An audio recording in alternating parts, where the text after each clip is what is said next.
कौसल्या सुप्रजा रामपूर्वा सन्ध्या प्रवर्तते उत्तिष्ठ नरसार्धूला कर्तव्यं दैवमाह्निकम् उत्तिष्ठोत्तिष्ठ गोविन्द उत्तिष्ठ गरुडध्वज उत्तिष्ठ कमलाकान्ता त्रैलोक्यं मङ्गलं कुरु. ஹாய் ஃப்ரெண்ட்ஸ், எல்லோரும் எப்படி இருக்கீங்க?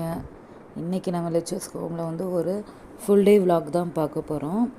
சாரி, 2 நாளாக வீடியோ போட முடில. ஊருக்கு போயாச்சு. ஊருக்கு போனாவே பிஸியாகிடுவோம் பார்த்திங்களா, அதனால் நானும் பிஸி ஆகிட்டேன். அதனால் வீடியோ போட முடியலை, டைம் கிடைக்கல. அதனால தான் 2 நாள் டிலே ஆயிடுச்சு வீடியோ போடுறதுக்கு. இது நான் 1 டே விலாக் இன்றைக்கி ஷேர் பண்ணியிருக்கேன், ஒரு பிக் விலாக்காக. வாங்க பார்க்கலாம்.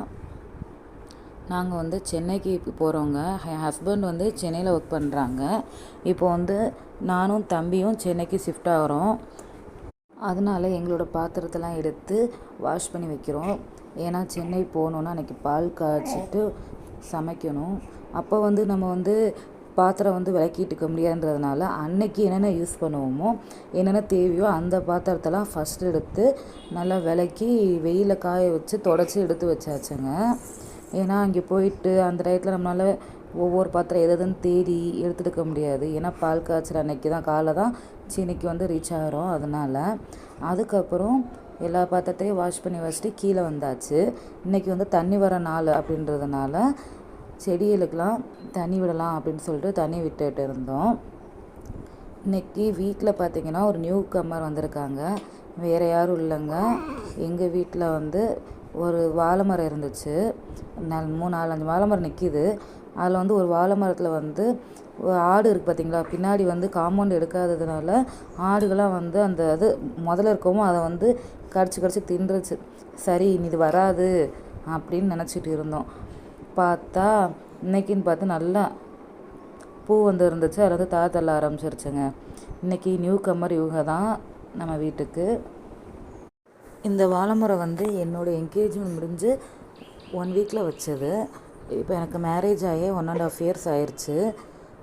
அதனால தான் சரி வராது அப்படின்னு பார்த்தோம். கடைசியில் ஃபைனலாக வந்துருச்சு. அப்புறம் இன்னொன்று என்னென்னு பார்த்தீங்கன்னா, நம்ம முன்னாடி கார்டன் கிளீனிங் வீடியோ போட்டிருப்போம் பார்த்தீங்களா. அதில் கொய்யாக்கா காமிச்சிருப்பேன் பார்த்தீங்களா. கொய்யாக்கா அப்போ தான் சின்னதாக வந்திருந்தது. இப்போ அந்த கொய்யாக்கா பார்த்திங்கன்னா கொஞ்சம் அதோட பெருசாக இருக்குது, ஒரு 1 மந்த்தில். ஆனால் காயாக தான் இருக்குது, கொஞ்சம் பெருசாக இருக்குது.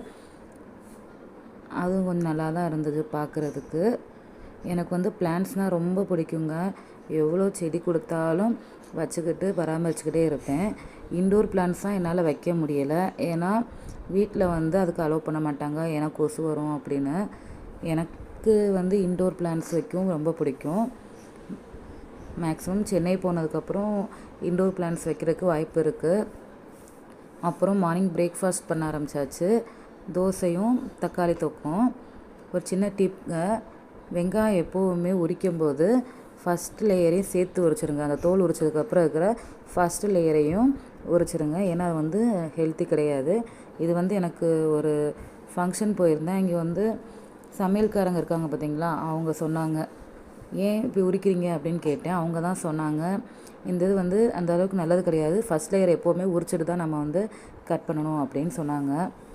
எனக்கு தெரிஞ்சதுனால உங்களுக்கு சொல்கிறேன். உங்களுக்கு தெரிஞ்சிருந்தால் ஓகே.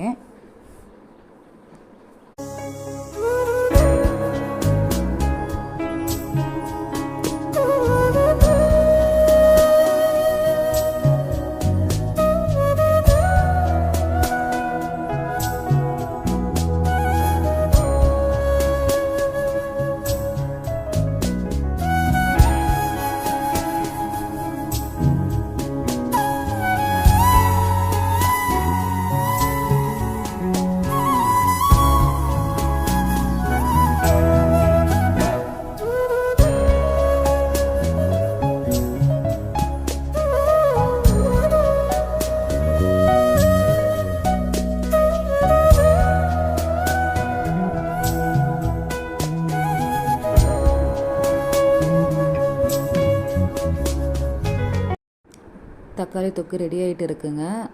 இந்த தக்காளி தொக்கு ஒரு ஈஸியான ரெசிபிங்க. சீக்கிரமாக செஞ்சு முடிச்சிடலாம். ஒரு 10 நிமிஷம் தான் ஆகும் செய்கிறதுக்கு. செஞ்சதை வந்து சட்னியாக யூஸ் பண்ணிக்கலாம். இட்லி தோசை ரெண்டுக்குமே நல்லாயிருக்கும். சப்பாத்திக்கு ரொம்ப நல்லாயிருக்கும்.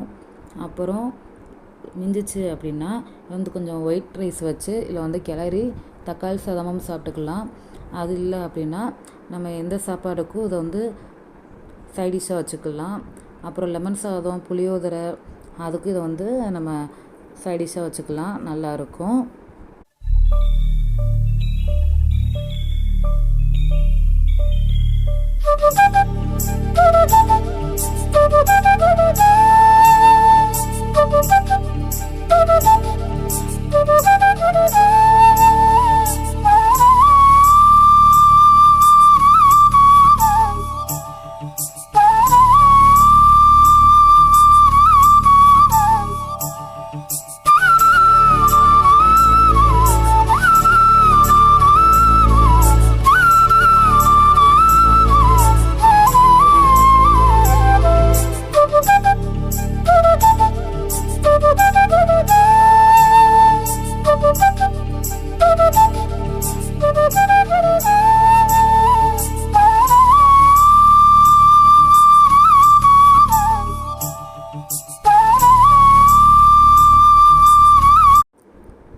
ஃபைனலாக தக்காளி தொக்கு ரெடி ஆயிடுச்சுங்க.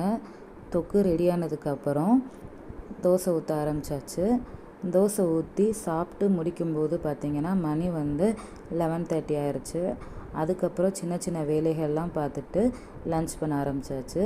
காலைல பண்ண தொக்கு கொஞ்சம் மிஞ்சிச்சு. அதை வந்து இன்னொன்று லஞ்சுக்கு சைடிஷாக வச்சுக்கலான்னு அதை எடுத்து வச்சாச்சு. அதுக்கப்புறம் லன்ச் என்ன பார்த்திங்க அப்படின்னா இன்றைக்கி வந்து தக்காளி சூப்பு, சவுசவ் கூட்டு, சுண்டை வத்தை, அதோட காலைல வச்ச தக்காளி தொக்கு, இதாங்க இன்றைக்கி லன்ச்சு. சுண்டை வத்தை வந்து எனக்கு ரொம்ப பிடிக்கும். அதனால் டெய்லி சுண்டை வத்தல் வச்சு கொடுத்தா கூட சாப்பிட்ருவேன். வேறு எந்த சைடிஷும் நான் கேட்க மாட்டேன். அந்தளவுக்கு சுண்டை வத்தல் வந்து எனக்கு பிடிக்கும். அதுக்கப்புறம் சாப்பிட்டு எல்லாம் முடித்ததுக்கப்புறம் பார்த்திங்கன்னா மணி வந்து 3 ஆயிடுச்சு. சரி கொஞ்சம் நேரம் ரெஸ்ட் எடுக்கலான்னு சொல்லிட்டு ரெஸ்ட் எடுத்துகிட்டு ஈவினிங் ரொட்டீன் ஸ்டார்ட் ஆயிடுச்சுங்க. ஈவினிங் ஒரு 5 o'clock இருக்கும். உருளியை அரேஞ்ச் பண்ணி வச்சிடலாம் அப்படின்னு சொல்லிட்டு பூ இன்றைக்கி வந்து கடையில் வாங்கலை. நம்ம வீட்டிலையே வந்து நித்திய கல்யாணி நல்லா பூத்து இருந்துச்சு. பார்க்கவே அவ்வளோ அழகாக இருந்துச்சு. அதனால் நித்திய கல்யாணியை பிடுங்கிக்கலாம் அப்படின்னு சொல்லிட்டு வெளியே வந்து பூ வாங்கலை. பாருங்கள் எவ்வளோ அழகாக இருக்குன்னு. ரோஸ் நித்திய கல்யாணி வந்து நிறையா இருந்துச்சு. இதுலேயே ஒயிட் கலர் நித்திய கல்யாணி வந்து இப்போ தான் வச்சுருக்கோம். லைட்டாக கொஞ்சம் பூ வந்துருந்துச்சு. அதில் வந்து ஒரே ஒரு பூ மட்டும் பிடுங்கிக்கிட்டேன், நல்லா டெக்கரேட் பண்ணிக்கலாம் அப்படின்னு. இது வந்து நம்ம லாஸ்ட் வீடியோவில் பார்த்தீங்களா, வெள்ளிக்கிழமை அரேஞ்ச் பண்ணது. இன்னும் அப்படியே வாடாமல் ஃப்ரெஷ்ஷாக இருக்குது. அதை மாற்றவே மனசு இல்லை. நான் வந்து எப்போவுமே 2 நாளைக்கு ஒரு தடவை மாற்றிடுவேன். இந்த டைம் வந்து அது அப்படியே அழகாக இருந்ததுனால விட்டுட்டேன். 4 days ஆயிடுச்சு. அதுக்கப்புறம் தான் சேஞ்ச் பண்ணேன். உருளி அரேஞ்ச் பண்ணி வச்சதுக்கப்புறம் டீ போட ஸ்டார்ட் பண்ணியாச்சு. வீட்டுக்கு வெளியிலேருந்து வரவங்க அந்த உருளியை பார்க்கும்போது அப்படியே அவங்களுக்கு வந்து ஒரு பாசிட்டிவ் எனர்ஜி கிடைக்கும்.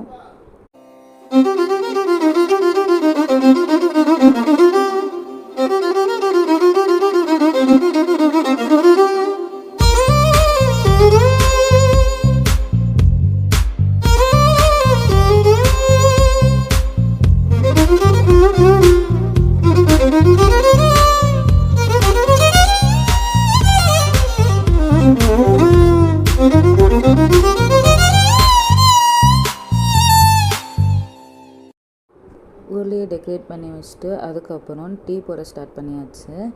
மணி ஒரு 5:30 இருக்கும். டீ இன்றைக்கி வந்து ஏலக்காய் தான், ஏலக்காய் டீ தான் போட்டிருக்கேன்.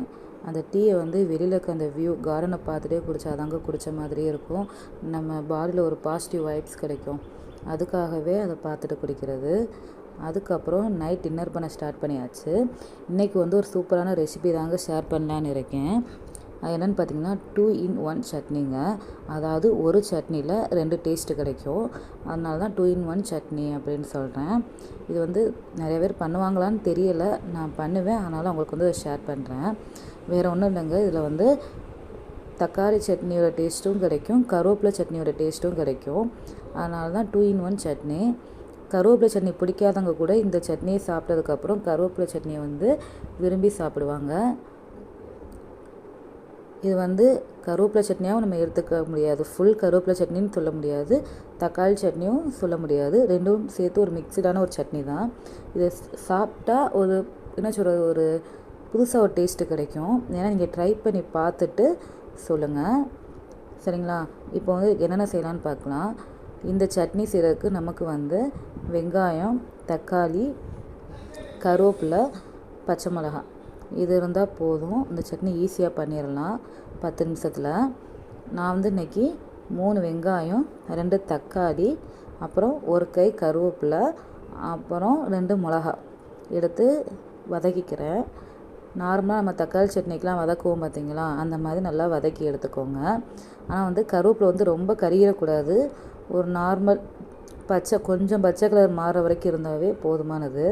அதுக்கப்புறம் ஆற வச்சுட்டு எப்பவும் போல் மிக்சியில் போட்டு அடிச்சிடலாம். கொஞ்சமாக உப்பு ஆட் பண்ணிக்கோங்க, அப்புறம் உரப்பும் தேவைக்கேற்ப ஆட் பண்ணிக்கோங்க, மிளகாயும். ஃபைனலாக சட்னி ரெடிங்க. இந்த வீடியோ உங்களுக்கு பிடிச்சிருந்தால் லைக் பண்ணுங்கள், ஷேர் பண்ணுங்கள், சப்ஸ்கிரைப் பண்ணுங்கள். மறக்காமல் பக்கத்தில் இருக்கிற பெல் ஐக்கானை கிளிக் பண்ணிடுங்க. தேங்க்யூ.